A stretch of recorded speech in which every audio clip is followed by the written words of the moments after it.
Hola, hola, ahora sí. Miriam, prende, ahí está. Bueno, Hola, para, Carolina.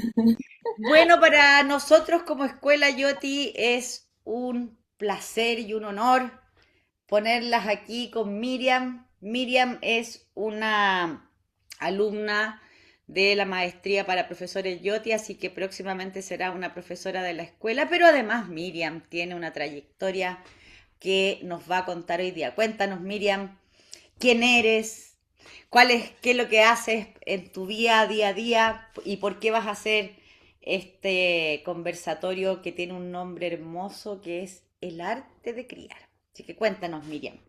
Ok, muchas gracias Carolina por la bienvenida. Hola a todos y todas, gracias por estar acá. Para mí es un honor que me abran este espacio para compartir un poco de mi experiencia y de mi trayectoria con ustedes. Yo estudié sociología y antropología en México hace 10 años y luego migré a Emiratos Árabes, a Dubái. Y llevo 8 años desempeñándome en la labor de educación inicial, educación infantil de 0 a 5 años. Y bueno, el día de hoy quisiera compartirles un poco acerca de esa experiencia y de ese conocimiento. Además, soy mamá de una niña de 6 años que se llama Aura. Y bueno, este tema es de gran interés, no solamente para los padres, sino también para todas las personas que cuidan niños, que están cerca de niños, pero también para nosotros como adultos, para entender un poquito cómo fue nuestra crianza, nuestro proceso de crecimiento y desarrollo. Y qué tan importante es esa etapa para formar la base de un adulto, del adulto que somos el día de hoy, ¿no? Muchas gracias, Eh, Miriam. Entonces, cuéntanos, ¿qué es lo que hoy día vas a compartir con nosotros? Miriam tiene mucha información, va a estar entregando información en varios conversatorios en realidad. Nosotros como participantes de Escuela Yoti sabemos la importancia de los primeros 5 años, que es ahí donde sacamos toda la información. Entonces, Miriam, cuéntanos en el fondo, porque tú como educadora me imagino que has vivido también la experiencia de los papás que quieren que los niños a los 2 años hablen 53 idiomas y multipliquen por 10. Entonces cuéntanos un poquitito de qué es lo que para ti has visto que es importante en el desarrollo de los niños en todos los niveles, ¿sí? Tanto físico, para que los que son papás acá también puedan prestar atención a ciertas señales que son importantes de observar en nuestros hijitos. Claro que sí. El proceso de desarrollo infantil, o sea, desde que nacen, se hace una primera observación de los niños y se van como haciendo guías, ¿no? Desde lo médico, pediatras que te dicen, bueno, el niño, el peso del niño es tal, la estatura tal y su alimentación está bien, su peso está bien. Eso es como una parte del desarrollo que viene haciendo como más la parte física, lo cual es una base. Yo podría decirles que hay tres bases fundamentales en el desarrollo de, como le llaman fundacional, le llaman como desarrollo fundacional en el proceso de crecimiento del niño y de su desarrollo, no solamente físico, que es el físico por un lado, pero el físico incluye varios aspectos. El lenguaje, el de comunicación y el de socialización y el emocional. Cada uno tiene sus particularidades, empezando por lo físico, porque en lo físico se integran, por ejemplo, la parte sensorial, la parte de motricidad, la parte alimenticia. Incluso, o sea, se observa cómo el niño come, qué tipo de alimentos come, si el niño, por ejemplo, puede deglutir cuando empiezan a comer sólidos. Entonces son etapas que se van observando y se van estimulando y desarrollando. Uno de los desafíos para mí como profesora en los diferentes niveles, voy a hablar de los bebés pequeños, por ejemplo, de 0 a 1 año, es cuando empiezan a hacer la transición de líquido a sólido, o sea, de leche a sólido. Que los papás sienten muy miedo de darle alimentos a sus hijos que sean sólidos, o sea, pedazos. Entonces se empieza con el puré y así. Pero hacer esa transición, y me ha tocado que mamás me dicen, es que no, no, porque se va a atragantar. Y yo así de, no se va a atragantar. El niño necesita tener la experiencia y sí, o sea, sí se pueden llegar a tener arcadas, pero no se van a atragantar. Ajá, porque es un ejercicio que ellos necesitan hacer para desarrollar la musculatura de la garganta y que es también una habilidad sensorial para comer. Es mucho más fácil entrenar a un niño de 8 meses a entrenar a un niño de 3 meses, por ejemplo, a comer sólido. ajá, Y interesante. bueno, esos tipos de, por ejemplo, si un niño ya tiene 3 años y no puede comer sólidos, es una alarma como papá y como educadora también. Y como, o sea, si observamos eso, es importante observar qué más está pasando. Porque muchas veces, sí, No, te quería hacer una pregunta como educadora y como alumna de la escuela Yoti. Eh, ¿Qué relación has visto tú, por ejemplo, en la salud emocional, en un niño que está, podríamos decir, equilibrado, balanceado en relación a sus papás? O sea, ¿qué tan importante o qué es lo que sería importante entender como padres? ¿Qué es lo que nosotros como padres, eh, de cierta forma, le enviamos a los niños y cómo tú has visto eso en los niños que te ha tocado guiar? sí. Son varios aspectos. Por un lado está, por ejemplo, el miedo es uno de los elementos, una de las emociones con la que muchas veces los papás actúan con respecto a sus hijos. Y el miedo puede ser, o sea, tiene como diferentes formas. Lo que les mencionaba del niño que la mamá tenía miedo de darle comer porque tenía miedo que se atragantara, genera como un desorden en el sentido de que el niño también absorbe esa emoción de la mamá. Y otra experiencia, por ejemplo, cuando la mamá no se siente segura de que dejar a sus hijos en la guardería, el niño llora más, por ejemplo, Sí. porque finalmente sabemos cómo en la escuela manejamos este concepto de que los niños nacen y permanecen en el aura de la madre por entre 5 y 7 años, ¿no? Hasta los 5 y 7 años. Entonces, obviamente, todas las emociones que el niño, con el que el niño llega tienen mucha relación con los padres. Por eso la importancia que se maneja en este aspecto es de hacer el coworking con los papás, o sea, trabajar en conjunto con los padres, sí, coordinación y cooperación. Porque lo que pasa en casa y lo que pasa en aula están muy relacionados.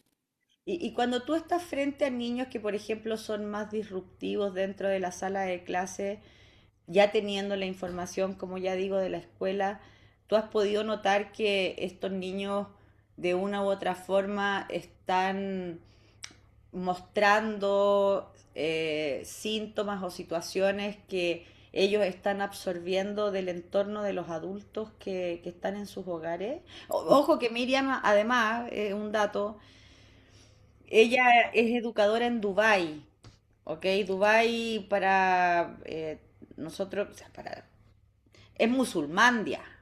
Es un país en donde el orden, hay una serie de...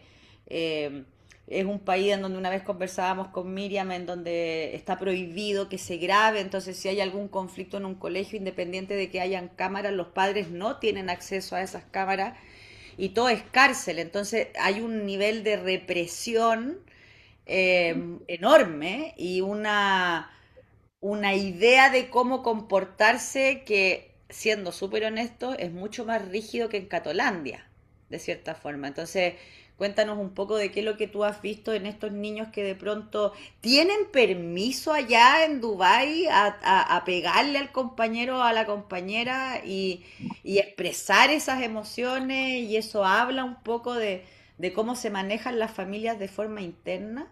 Sí, claro. Es un aspecto súper interesante lo que mencionas, Carolina, el entorno multicultural de las instituciones educativas en Dubái, porque, o sea, es un país musulmán con sus reglas, pero son familias de diferentes partes del mundo, desde europeos, ingleses, indios, filipinos, sudafricanos, o sea, es como una diversidad increíble, lo cual representa un desafío, pero también representa una oportunidad como de enriquecer como esas experiencias, ¿no? Porque lo que para un niño de India está bien, para un niño de Europa ¿qué es eso, no? Desde comer con la mano y comer con cuchara. Desde ahí empezamos, ¿no? Eh, y luego el contacto físico, ¿no? O sea, de esta cuestión de, para unos niños europeos, las partes del cuerpo son algo muy normal de hablar. Para un niño musulmán es no, o sea, los papás no lo consideran algo apropiado. En ese sentido, ser educadora y abrir una escuela ya es un desafío y también ser mamá, porque como mamá les puedo decir que ha sido también para mí un desafío congeniar con las instituciones educativas, congeniar con las profesoras, porque también las profesoras somos de diferentes partes del mundo. Y, y una de las cosas que observo y remarco en este sentido del el arte de criar, que no se puede definir partiendo desde ese punto, porque si hablamos de esta cuestión multicultural, mi definición no es una definición apropiada para una mamá musulmana o para una mamá africana o para una mamá europea, que con los europeos puede ser que haya como más paridad, ¿no? Eh, y una de las cosas que yo identifiqué como algo muy compartido y que creo que es importante por eso como recalcarlo, es la presencia. O sea, criar con presencia.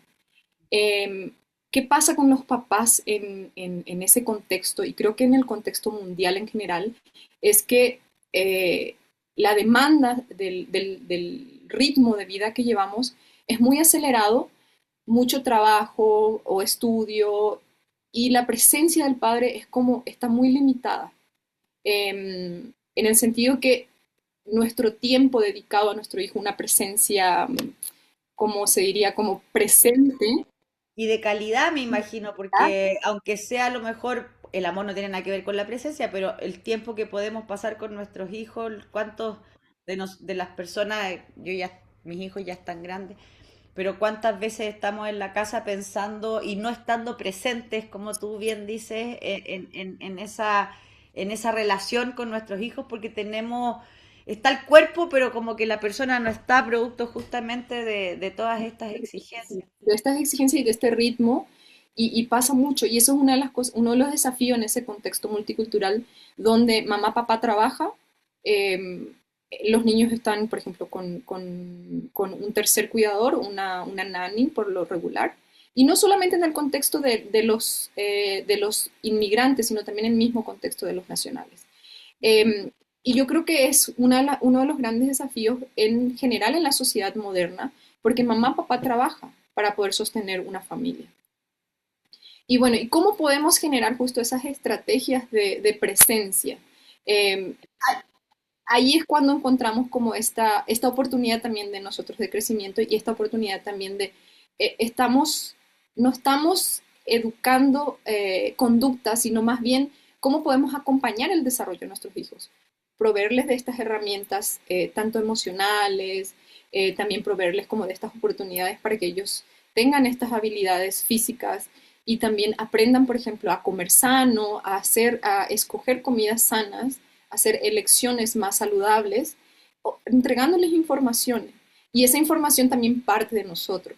Y es cuando yo digo, o sea, primero somos personas y después somos mamá. Y ahí es cuando, ¿cómo está nuestro autocuidado? Ujú. Y de ahí partimos de ese ejemplo para enseñar a los hijos cómo nosotros nos cuidamos. O sea, le digo a mi hijo, no tomes Coca-Cola porque no es sano, pero yo me estoy tomando mi Coca-Cola, ¿no? Digo, no es que, bueno, eso también es elección muy de cada quien, ¿no? Pero, pero vamos como por ese, como un ejemplo, ¿no? O la Eh, coherencia un poco, ¿no? Que también en la escuela hablamos tanto de que lo que sale de nuestra boca muchas veces no tiene que ver con nuestra forma de vivir y eso igual genera una confusión en los niños que realmente están entendiendo y absorbiendo cómo es la vida a partir de lo que están viendo de los adultos, no de lo que están solamente escuchando de los adultos. y Vayan escribiendo en el chat si tienen alguna pregunta para hacerle a Miriam. Recuerden que Este conversatorio dura 1 hora, así que si tienen alguna preguntita particular que le quieran hacer, sin vergüenza, aquí como mamás y como papás, que nos sirva aquí la guía de Miriam. El otro día estábamos conversando con Miriam que una de las cosas que a mí me llamaba la atención, y es algo que pasa mucho acá en Chile, es que a los niños a muy temprana edad dejan de hacer deporte, en el fondo, pues somos un país muy mental acá, se deja de validar, por ejemplo, el que jueguen, el que logren como manejar su cuerpo, de que hagan juegos de equilibrio, etcétera, para que realmente estén sentados y parece que tuvieran que, como ya dije, sacar un magíster a los 4 años y que eso en una paciente adulta, yo le contaba a Miriam que había visto que parte de los temas que ella tenía era justamente porque no, porque se convirtió en alguien muy mental desde muy pequeña y que tuvo que entender desde muy pequeña lo que estaba pasando a su alrededor en vez de primero confiar en su propio cuerpo, la importancia en los primeros 5 años de saber que tu vehículo, que es tu cuerpo, va a responder frente a ciertas situaciones, ya sea corriendo o en el equilibrio. Y tú me explicabas algo muy interesante de cuando los niños no van desarrollando estas, estas, cuando no se honran estas etapas que son como fundamentales en nuestro propio desarrollo y que después como adultos ya sabemos cómo quedamos, los que estamos acá y llegamos a seminarios de sanaciones porque reconocemos que estamos lo suficientemente no tan felices como para poder tomar un seminario de sanación. Entonces, las consecuencias que tiene el no haber tenido el permiso de pasar por ciertas etapas que son fundamentales para nuestro desarrollo y que lo cognitivo, el momento podríamos decir que es un poquitito más adelante. Cuéntanos un poquitito de eso que tú me hablabas de la importancia de estas etapas. Sí.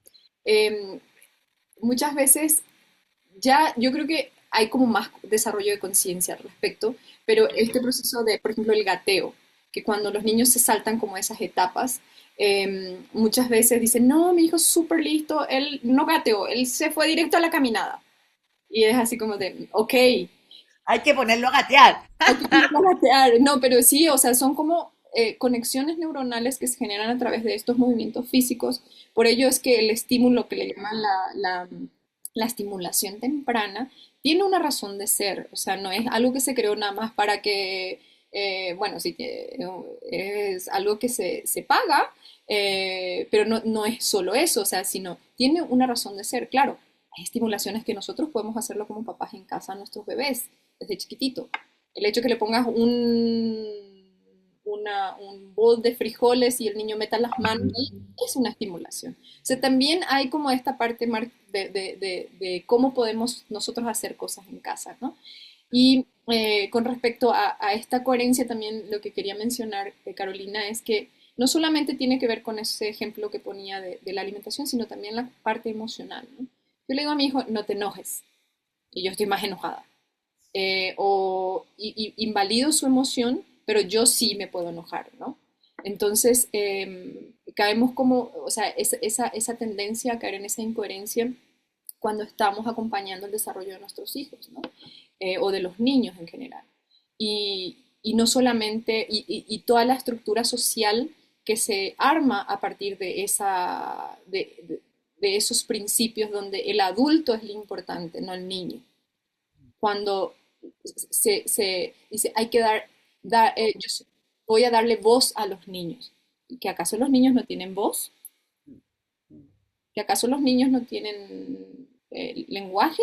Los niños no solo se expresan con lenguaje hablado, o sea, y es cuando nosotros como sociedad y como adultos nuestra responsabilidad es proveerle esas oportunidades para que ellos expresen.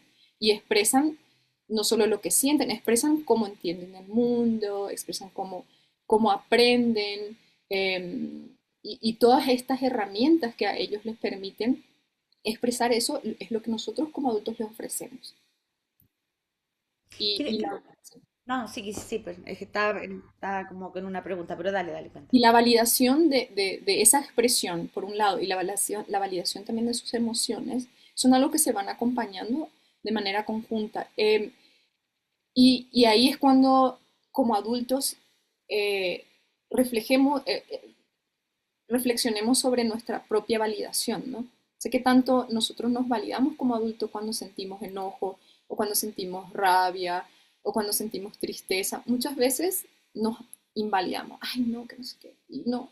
O esta idea de que no se lo podemos mostrar a nuestros hijos, porque si mi hijo ve que yo estoy triste, lo estoy afectando, o si mi hijo ve que estoy con problemas con el papá, va a sufrir, o sea, como que este como encubrimiento de que pareciera que por el hecho de ser mamás o papás se nos olvidó que primero somos seres humanos Claro. y que finalmente al tener ese tipo de creencias le estamos enseñando lo mismo a nuestros hijos, de que ellos tampoco pueden vivir o experimentar o expresar emociones porque si yo no puedo estar triste, él en algún nivel va a entender que él tampoco puede estar triste. Entonces, dentro de tu experiencia, ¿qué es lo que ha sido para ti como mamá y como educadora lo más desafiante en ese sentido en tu trabajo con los niños? Yo creo que por un lado es el trabajo con los papás. Para mí ha sido como el gran desafío trabajar con los papás. Y por otro lado es como observar cómo estas relaciones. Tuve la experiencia de un niño de 2 años, casi 3 años, que un día él tenía como esta tendencia de empujar y apretarle las manitos a sus compañeritos. Era un niño más grande físicamente, entonces tenía más fuerza y los apretaba, ¿no? Y un día tuvo un ataque como de ansiedad. Y yo dije, bueno, esto muestra algo. O sea, un niño de 2 años que tenga un ataque de ansiedad, como ataque de pánico, es como súper llamativo. Eh, Dije, algo pasa. Entonces llamé a los papás, llamé a la mamá vino así inmediatamente. No, pero nosotros no le pegamos, me dice la mamá. Ah, Nosotros no le pegamos. Y yo así de, ok, señora. está sospechoso eso, ¿no? Sí, entonces, en realidad, o sea, y ahí es donde viene el punto de, no estamos educando conductas, desde ahí empezamos, ¿no? Es acompañar el proceso de desarrollo de los niños. Y, y, y entiendo, o sea, los padres muchas veces no tienen las herramientas para ese acompañamiento, porque no hay un manual de ser papá, porque no hay una misma regla para todos. Pero si nosotros empezamos a vernos a nosotros como mamás y reconocernos como que somos personas antes de ser mamás y que venimos también con cargas emocionales, programaciones, va a ser más fácil entender también cómo acompañar a nuestros hijos. Y, y a ese punto les comparto un poco de mi experiencia. Cuando yo me embaracé dije, yo traigo muchas cosas, yo no quiero ser una mamá con esas cargas. Y llevo trabajando casi 10 años con ustedes en ello. Y bueno, y eso es como esta parte como de este proceso de crecimiento, ¿no? Personal y esta parte de decir, bueno, ya no quiero esto, de qué manera puedo aportar no solo a mi hijo, sino también en general a la sociedad. Y desde ese lugar que tú dices, llevo 10 años ya en Yoti porque no quiero ser esa mamá, ¿qué es lo que tú has podido sacar con Aura como conclusiones importantes de tú como ya primera persona, no como guía de tu hija? ¿Qué es lo que has ido entendiendo en este traspaso de forma de ver la vida que tú tenías y que has cambiado en función de esta autoobservación? Sí. A medida que yo he ido reconociéndome a mí misma, reconociendo como mis propias emociones, como validando mis propias emociones, he aprendido a validar las de ella, Ah, por ejemplo. mm, mm. Es decir, Como sí, más que juzgar lo que a ella le pasa, como validarla, entender que hay algo que ella está mostrando frente a una cierta conducta o una cierta situación. y les cuento una anécdota muy particular con respecto a, mamá, estoy triste, me dice. Bueno, les comparto entre paréntesis que estamos en un proceso de cambio muy fuerte. Estoy ahora en México y estaba en Dubái, entonces vine con ella por la situación de conflicto en Dubái. Y ella me dice, mami, estoy triste. Y le digo, está bien, yo también como adulta siento tristeza. Y le digo, la abuela también siente tristeza, los adultos también sentimos tristeza. Y me dice, ¿puedo expresar mi tristeza? Y le digo, claro que puedes expresar tu tristeza. Y dice, ¡ah! Dice, me pone a gritar y yo así, de, bien. Entonces, en realidad los niños tienen esta habilidad y esta plasticidad que muchas veces los adultos no lo tenemos, que somos mucho más rígidos. Ellos son mucho más flexibles y aprenden mucho más rápido. Y esta flexibilidad es, si es acompañada, es muy rica. Y es lo que yo he notado. Tuvimos problemas en el sistema educativo de Dubái y, en reconocerme a mí qué resistencia yo estoy presentando ante el sistema educativo, ante la sociedad. Claro, esa misma resistencia que yo estaba mostrando, obviamente ella lo estaba mostrando. Entonces, también trabajar yo en mí, decir, sí, esta es una sociedad estricta, rígida, pero no por ello yo voy a oponer resistencia. ¿De qué forma yo puedo navegar de manera más libre en una sociedad que es rígida y restrictiva, ¿no? Interesante. Miren, aquí Yael te pregunta, hola Miriam, mucho gusto. Tengo dos niñas, una de ellas con desafío psicomotriz. Soy cuidadora principal, divorciada y muy cansada de llevar la mayor parte de esta responsabilidad en soledad. Mi hija mayor, que tiene 9 años, comienza a estar desbordada y fácilmente se desespera con su hermana, la hermanita que tiene temas motrices. Eh, sí, sí. José Luis, ¿Cómo tiene 9 años la hija que está desbordada? Dice, ¿cómo puedo ayudarla a comprender que no es su responsabilidad ni su padecimiento la condición de su hermana? bueno, es acompañarla a ella. Por un lado, también ella está absorbiendo esa responsabilidad de la mamá, porque ve a la mamá que la mamá se siente sola y responsable. Y Entonces, agotada, dice, agobiada, agobiada, sola, agobiada, y ahí hay una definición, así se mandó la definición de cómo ella se siente frente a la situación, claro. ¿sí? Entonces, esa misma carga, la hija por amor está queriendo llevar esa carga de ella. Ujú. Entonces, Está repitiendo el mismo patrón de la mamá, o sea, pero como la mamá se va para adentro, ella se desborda. Puede ser que esté usando una forma diferente de mostrar lo mismo que siente la mamá. porque los niños por lo regular lo sacan, lo muestran. Ujú, Y ya cuando son adultos, ya no lo muestran. O sea, ujú. como adultos ya no lo mostramos porque es Pero como lo contenemos. no- Pero como ujú, niños sí, lo desbordan. O sea, ujú, el niño puede estar súper emocionado y empieza a saltar, ¿no? ujú, Mostrando su emoción. O llorar y hacer... Los berrinches son una forma de expresión. Es ujú, una forma de comunicación, una forma de expresión. O sea, ujú. tu hija te está mostrando que como tu desborde y tu agotamiento finalmente, ella también lo está sintiendo, pero ella lo está absorbiendo por amor, porque también de alguna manera ella quiere alivianarte como la carga y está ella cargando con esas emociones tuyas. Sería interesante que la mamá también entendiera que ella tampoco es responsable del padecimiento o condición de su hija menor, porque ella quiere enseñarle a su hija que no es responsable de eso, pero si ella está desbordada de cierta forma, también se está sintiendo en cierta parte responsable de lo que le pasa a la hija menor. Sí. Y en este sentido yo creo que es generar también espacio para que tú estés con ella, espacios con ella donde compartan como de este espacio yo te lo comparto, estoy para ti, estamos juntas. Y este espacio es como para tu hermana. Entonces, y también tenemos espacios donde estamos los tres juntos y compartimos las tres juntas. Entonces, ¿en qué medida el papá se involucra en eso? Ya es como algo que después tienen que ir viendo, cómo Papá no involucrar. está. El papá parece que, por lo que aquí dice, está medio desaparecido en acción el caballero, al parecer. Hoy por hoy no podemos contar con la presencia. Veamos qué pasa más adelante, pero hoy por hoy al parecer dice ahí que está divorciada y muy cansada de llevar la mayor parte es mamá cuidadora, dice.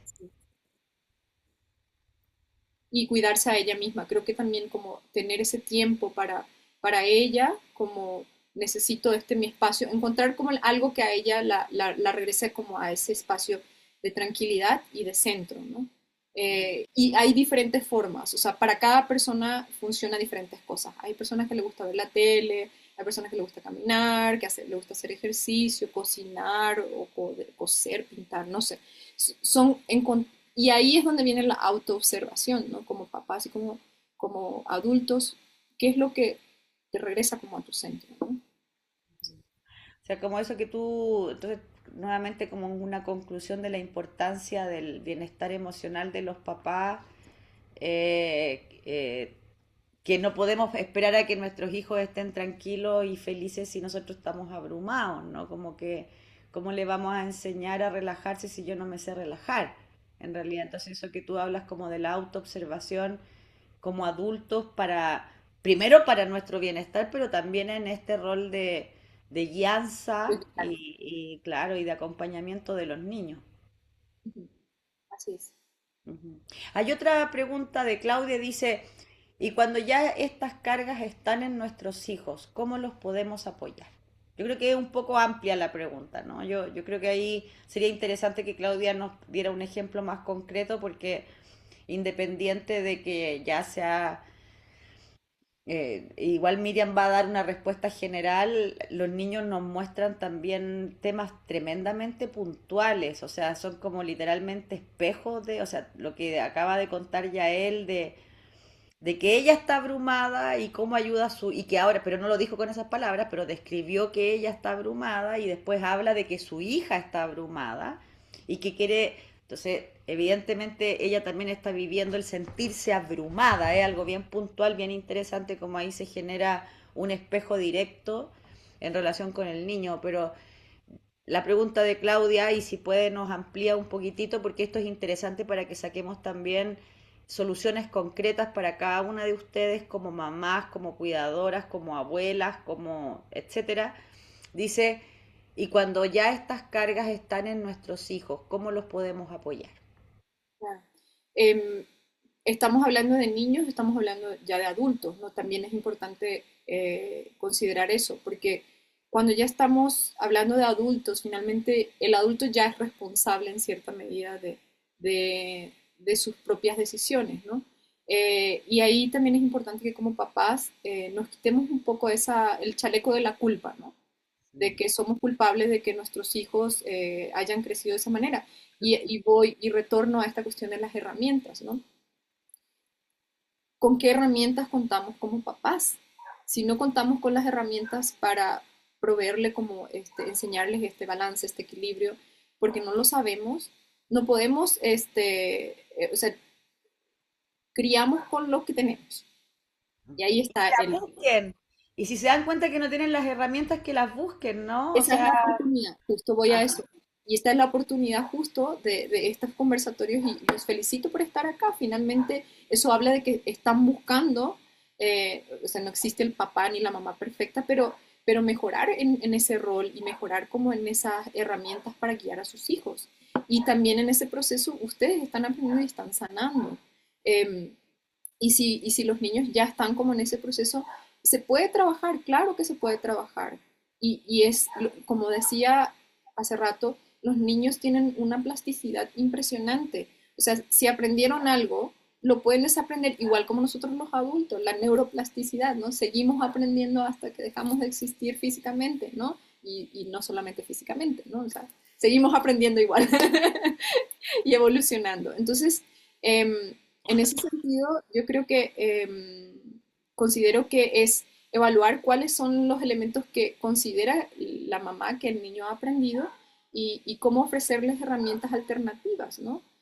Si está reaccionando de manera muy, no sé, con mucho enojo, que podría ser que sea como mucho enojo, eh, proveerle cómo llegar, volver a la calma y que el enojo no es que el enojo sea negativo, finalmente también hemos aprendido que las emociones son negativas y sentir es negativo, pero en realidad son herramientas. Eh, y voy a otro ejemplo que hoy mi hija me preguntaba sobre el miedo, justo fue sobre el miedo, que por qué sentíamos miedo, que si sentir miedo estaba como mal, ¿no? Y le decía, no, el miedo es muy útil, porque el miedo te va a ayudar a escapar o a ponerte a salvo en una situación de amenaza. Y me dice, ¿y qué es amenaza? Bueno, sus preguntas, ¿no? Entonces, por eso tienen su razón de ser y son la forma en que finalmente nos comunicamos con nuestro cuerpo para darle la indicación de amenaza, corre, ¿no? Claro, O claro. defiéndete. Ajá, ajá. Entonces, tampoco podemos, por eso la validación de las emociones es importante, decirle a los niños, sí, estás enojado, perfecto, ¿qué hacemos? ¿Estás enojado? ¿Qué podemos sacar de esta situación? Ajá. ¿Bajamos? ¿Hay la solución? ¿Se soluciona? ¿No se soluciona? ¿Es una solución tirar en la tablet? No, no es una solución. ¿Es una solución patear la puerta? Mira, Y aquí hay otra pregunta, Miriam. Dicen, Gabriela pregunta, ¿cómo puedo acompañar a mi hijo de 13 años que está en pubertad, qué edad más hermosa, y está con un carácter irascible, me lo imagino, y el papá vive conmigo, pero a veces no se da cuenta de lo que pasa o se queda callado cuando el puber levanta la voz y expresa su enojo desbordado? O sea, aquí tenemos otra situación de desborde. claro. Em, claro, o sea, también es una edad donde ya el niño ya no está ni en el aura de la mamá ni en el aura del papá y donde está definiendo su personalidad y sus gustos y sus preferencias y donde está diciendo no quiero mamá, no quiero papá, pero tampoco puedo hacerme yo cargo de mí mismo, ¿no? Y es un gran desafío y es una etapa, así como dice Carolina, muy, muy bonita, porque eh, donde sí es importante hacer mucho acompañamiento, de entregarle también herramientas de, bueno, estás enojado, ok, pero gritar realmente soluciona la cosa. Mira, aquí yo quiero contar una historia, no sé si eso es lo que le estará pasando a Gabriela, pero em, a mí me llevaban cuando estábamos en los presenciales bastantes niños adolescentes. Las mamás llevaban a sus hijos adolescentes a la terapeuta. O sea, ya eso venía con la carga de estás mal. Y entraba el niño y yo terminaba encontrándole la razón al niño. Eh, y terminaba llamando a la mamá a la oficina, hablando primero con ella. Voy a contar una historia muy breve, pero me acuerdo de un niño que cuando llegó me decía, es que estoy súper molesto porque mi mamá no me deja tranquilo, me llama cada rato, también 13 años aproximadamente. Me llama cada rato, estoy con mis amigos y me llama, y si yo no le contesto se enoja. El niño estaba asfixiado, pero asfixiado. Entonces, una mamá como aquí no hay ninguna, súper controladora, miedosa, etcétera. Entonces, yo terminé encontrándole la razón a él, ¿no? Como que de cierta forma era un niño adolescente, pero no era un bebé. Entonces, yo le dije, bueno, yo voy a llamar a tu mamá, quiero hablar con ella, pero te quiero hacer una pregunta. ¿Tú estarías dispuesto a hacer tu pieza, hacer tu cama todos los días antes de irte al colegio? Sí, me dice. Ok. ¿Tú estarías dispuesto a cocinarle a tu familia una vez a la semana? Porque él está reclamando que ya está grande, ¿no? ¿No es cierto? Entonces no puede ser grande para algunas cosas y no para otras. Entonces, ¿tú estarías dispuesto a hacerle la comida a tu familia una vez a la semana, lo que te salga? Sí, me dijo. ¿Tú estarías dispuesto a limpiar el baño una vez a la semana? Sí. Ok, le dije. Entonces, mira, si tú cumples con estos acuerdos, la persona que se va a dar permiso para salir vas a ser tú. En el fondo, tú, si eres responsable para cumplir con esta comunidad que es tu familia, también tu mamá y yo, estás asumiendo un acuerdo conmigo, eres responsable para poder salir con tus amigos hasta cierta hora y que tu mamá no te llame a cada rato. ¿Estás de acuerdo conmigo? Sí, me dijo. Llamamos a la mamá, que entendí de dónde venía el tema, y claro, la mamá primero entra muy como desbordada, que ha sido la palabra del día de hoy, de que el niño, de que el niño, de que el niño, de que el niño, y claro, le digo, o sea, perdón que te lo diga, pero entiendo a tu hijo, y empezamos a dialogar los tres, y llegamos a ciertos acuerdos, o sea, en el fondo él se comprometía a esas cosas, y ella se comprometía a no gritarle en la mañana, a no partir el día pateando las cosas, a no llamarlo cuando estaba con los amigos hasta cierto horario, porque es una etapa en donde también a ellos ya no quieren ser el bebé de mamá, quieren ser el grande para los iguales. Entonces, también es una edad en donde la negociación de preferencia es muy importante y si ese niño está tan enojado, yo lo escucharía y le preguntaría por qué. Y aunque no sea capaz de explicar claramente el por qué, te aseguro que va a salir mucha información, Gaby, y evidentemente esto no es algo que tú puedas conversar con él, porque si hay alguien en quien los hijos se lo puede, o sea, a esa edad todo lo que tú digas no es, ¿ok? O sea, no importa, si se lo dice el amigo es, pero es la edad en donde tú dejas de ser la mujer más hermosa del mundo para ser la vieja de pip que no sabe nada y que no lo deja vivir. Entonces, lo recomendable es ahí es cuando uno ya acude a que otra persona hable con él y puedan llegar a acuerdos comunes. No sé qué te parece la recomendación, Miriam. Sí, yo creo que, o sea, sí, considero que es importante eso porque la negociación ya en este nivel de la adolescencia es un factor súper importante. Y también enseñarle a los niños a negociar, porque ellos lo que aprendan en casa es lo que van a replicar afuera. Y si en casa están aprendiendo a pelear, pues ¿qué es lo que van a replicar cuando crezcan más? Van a aprender a pelear. Entonces, si no es una oportunidad para la mamá para enseñarle cómo negociar y qué responsabilidades él le toca, como lo que mencionaste, y también qué responsabilidades como papá o como mamá le toca, como papás les toca a ellos para poder llegar a un acuerdo y a una convivencia también armoniosa, ¿no? Son los Y, adultos, sí, supongamos que son los adultos que están a cargo sí. del niño, ¿no?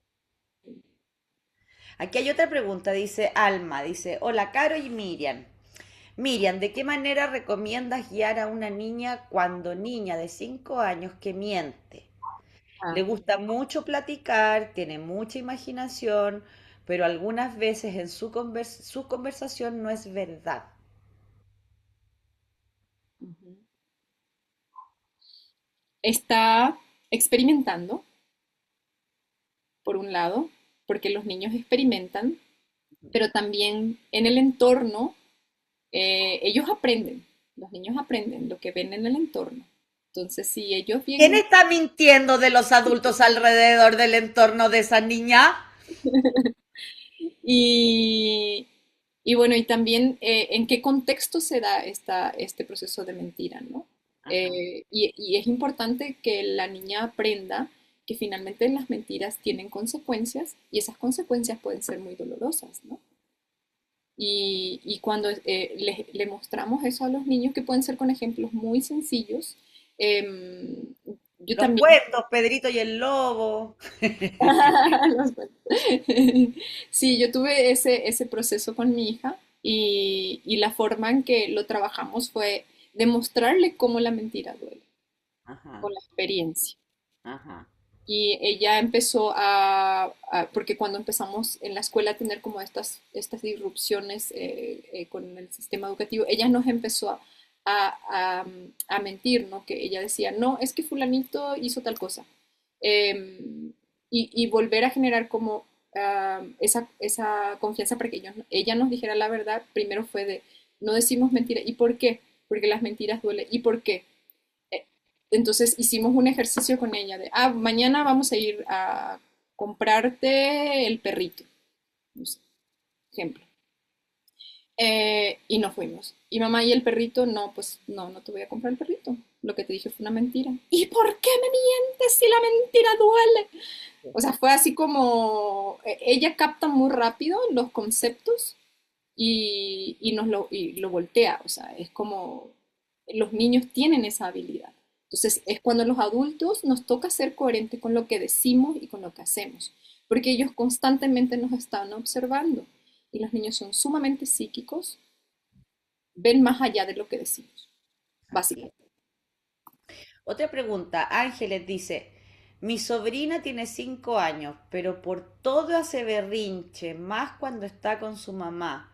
Por cualquier cosa llora. ¿Cómo hablar con ella? ¿Cómo es la relación con la mamá? ¿Qué está pasando? Si la mamá está también de alguna manera imponiéndose demasiado con ella, los niños a los 5 años empiezan como, es como un proceso de desarrollo y regresión. Hacen como, quieren ser muy independientes, pero a la vez no lo quieren ser. Es como no sé si la adolescencia de la niñez, pero es como una etapa así, porque también están empezando este proceso de ya no estoy, por ejemplo, en el kindergarten, o estoy en el kindergarten, ya estoy pasando a la primaria, por ejemplo, donde hay una transición. Es un proceso de transición en el proceso de desarrollo y donde también es importante ya empezar a enseñarle responsabilidades para que justo en la adolescencia ya entienda que hay responsabilidades. Y los berrinches finalmente son formas de comunicación. ¿Qué está comunicando la niña? ¿Qué es lo que le está molestando en su relación con su mamá?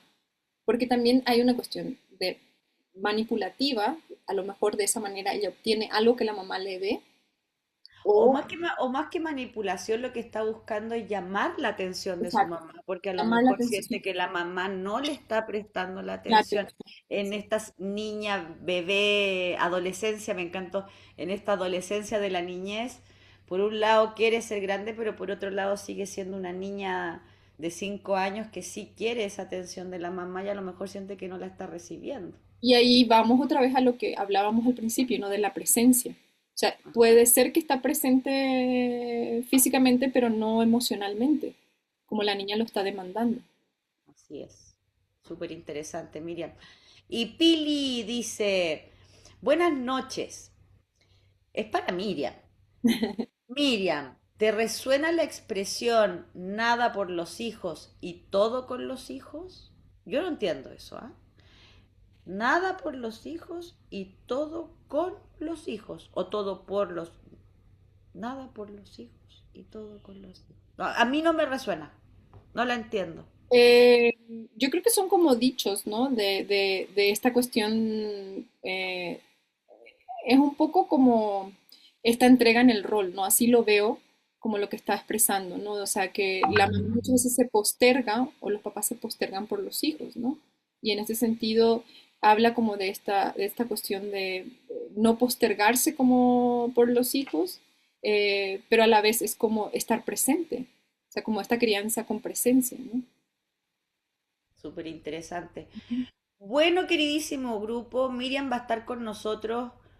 Todo este mes vamos a hablar del tema de el arte de criar.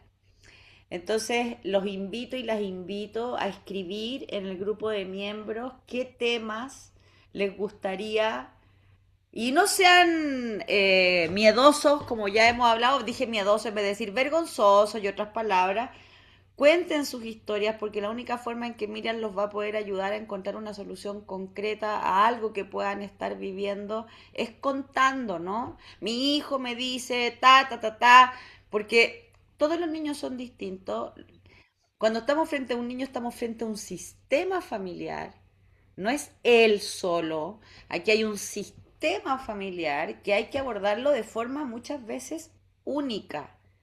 Porque aunque sea el mismo berrinche de una niña con otra niña, a lo mejor el entorno es totalmente diferente y el origen del por qué está mostrando esa conducta también puede ser distinta. Entonces, escríbenos, cuéntenos qué temas les gustaría que Miriam desarrollara durante este mes en relación con la niñez y con la infancia. Lleva 10 años de educadora, desde niño de meses hasta cuántos años, Miriam, 5 5. años. Además de ser mamá, además de ser estudiante Yoti, por lo tanto tiene mucho que poder entregarnos en la praxis, porque una cosa es que nosotros entendamos la teoría en los cursos y otra cosa es ponerlo en práctica en la vida. Entonces aprovechen esta oportunidad de que va a estar ella aquí entregándonos su conocimiento y su experiencia y escríbanos en el grupo qué es lo que les gustaría que a lo mejor Miriam nos desarrollara en otro, en otro Zoom, en otro conversatorio, ya sea en esta plataforma o en otra plataforma. Miriam, Sí. Muchas gracias por estar acá y felicidades. Finalmente es un paso y es un paso que se va construyendo. No desesperen, seguimos aprendiendo todos los días. muchas